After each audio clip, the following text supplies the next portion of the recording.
Mañana se inicia la tramitación del veto a la reforma laboral en medio de las críticas de la oposición. Vamos a conversar sobre este tema junto al diputado de la UDI e integrante de la Comisión de Trabajo, Patricio Melero. Diputado, usted nos comentaba que efectivamente mañana tal vez podría votarse este veto y quiero saber si usted va a votar a favor o en contra y por qué. Mónica, sí, efectivamente mañana el gobierno le ha puesto discusión inmediata al proyecto de ley, así que eso obliga a que en 3 días tenga que despacharse y lo más probable que sea día martes y miércoles, a más tardar, y ahí ir al Senado. Me han informado que hay un propósito del gobierno de aprobarlo rápidamente. Yo voy a votar en contra del veto porque considero que, bueno, en primer lugar nosotros hemos tenido una posición desde el inicio de la reforma laboral muy contraria a ella. Votamos en contra desde un principio, después hubo algunas materias que hemos ido votando a favor en el articulado, pero creo que este final de carrera de una reforma laboral que ha tenido tantos tropiezos, que sigue teniendo un enorme rechazo en la ciudadanía, casi un 60% de rechazo, opta por el peor camino para llegar al final de ella. Y el peor camino es el del veto, porque uno hubiera esperado que hubiese habido al menos una disposición de haber planteado una agenda corta, que se hubiera hecho cargo del fallo del Tribunal Constitucional y hubiera corregido un montón de materias que evidentemente ahora van a quedar complejas si no se legisla también en paralelo sobre ellas. Pero el gobierno ha optado por este camino y lo que más me sorprende es que la ministra del Trabajo adelante una judicialización de la reforma laboral. Y yo digo, ¿no será acaso el deber de un gobierno evitar la judicialización y darle a la ley las certezas para que las cosas no terminen en los tribunales? Diputado, ¿y usted qué cree entonces si la ministra anuncia una posible judicialización, se presenta de igual manera el veto, un veto que no evitaría esta judicialización desde el punto de vista del propio gobierno? ¿Qué cree que está buscando el gobierno? Mire, uno puede ensayar algunas hipótesis, pero yo creo que acá, el primer lugar, Mónica, el que un gobierno tiene la responsabilidad siempre de legislar bien. Y el gobierno desde un inicio legisló mal porque aventuró una presentación al Tribunal Constitucional, fue advertido en el trámite legislativo, fue advertido incluso por mucha gente del gobierno, el senador Andrés Saldívar, los senadores Walker y varios más. Sin embargo, insistió en un camino de ir contra la Constitución y le fue mal en el tribunal. Ahora insiste por la vía del veto en un camino también equivocado. Entonces, realmente cuesta entender qué es lo que pretende. Y yo creo que al final aquí hubo un gallito en 72 días muy fuerte entre el ministro Valdés y la ministra Rincón y el ministro del Interior, Jorge Burgos. Se fue Jorge Burgos y se prosperó el camino más inadecuado. ¿Queda debilitado el ministro de Hacienda con esta decisión de enviar el veto? Queda debilitado el mundo del trabajo, Daniel. Queda debilitado una legislación laboral que en vez de dar certezas va a llevar esto al camino de los tribunales. Queda debilitado la posibilidad de generar más y mejor empleo y de haberle dado al país una legislación laboral para el siglo XXI y no para el siglo XX como es esta.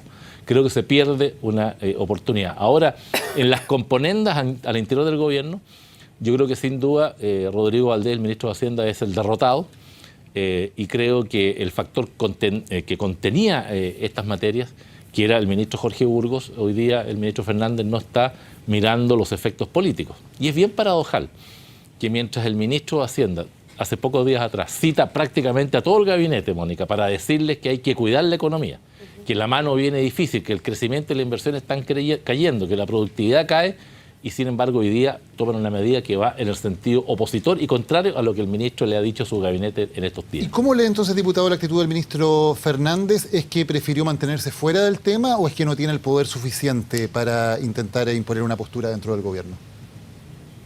Yo creo que no tuvo la capacidad de vislumbrar los efectos negativos que este camino tiene para generar lo que al gobierno más le falta, que es credibilidad y confianza. Y están descuidando ese aspecto. Quizás el ministro Fernández no está suficientemente empapado o fue muy presionado. Nuevamente yo veo que se legisla al gusto de la CUT, al gusto del socialismo y del Partido Comunista y no se legisla por el bien del país. Y eso es lo que yo veía que antes se procuraba en la dupla del ministro Burgos con el ministro Valdés, pero hoy día eso ya parece que está desatado. Diputado, si se produce una judicialización excesiva el fallo del Tribunal Constitucional haber eliminado las partes que regían y explicaban el rol de los grupos negociadores, Si se produce una judicialización excesiva, ¿no los va a obligar finalmente a ustedes a negociar o pactar algo más parecido a la titularidad sindical?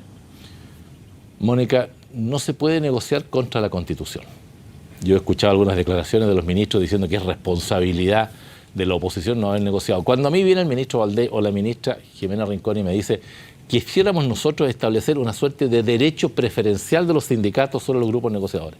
Y yo le digo, yo lo que quiero es el derecho de los trabajadores, más que de los sindicatos. Y eso fue lo que dijo, lo que dice la Constitución y lo que dijo el fallo del tribunal. Entonces, cuesta entender, ¿no? El que se pretenda negociar si las propuestas venían todas contra lo que el mismo fallo había dicho. Entonces, lo que había que haber hecho, un segundo, es haber dicho, ok, vamos a respetar el fallo del Tribunal Constitucional y en vez de vetar, que echan abajo lo único bueno que le iba quedando a la reforma, que eran los pactos de adaptabilidad, uno hubiera dicho, un gobierno responsable habría dicho, ok, vamos a acatar el fallo, pero en paralelo, que era la opción del ministro Valdés, una agenda corta, una ley corta, que arregle las cosas que quedan desreguladas. Ese era el camino que yo creo que la racionalidad y el buen sentido daba, pero han optado por este otro camino. Diputado, ahora cambiamos de tema, vamos al tema de Jaime Orpiz, ya ahora ex militante de la UDI, pero en prisión preventiva por delitos de cohecho, fraude al fisco y por delitos tributarios reiterados. ¿Lo va a ir a ver usted? ¿Y qué señal política también, más allá del apoyo humano, qué señal política se entrega inevitablemente cuando va una buena cantidad de dirigentes políticos de la UDI a visitar a Jaime Orpiz?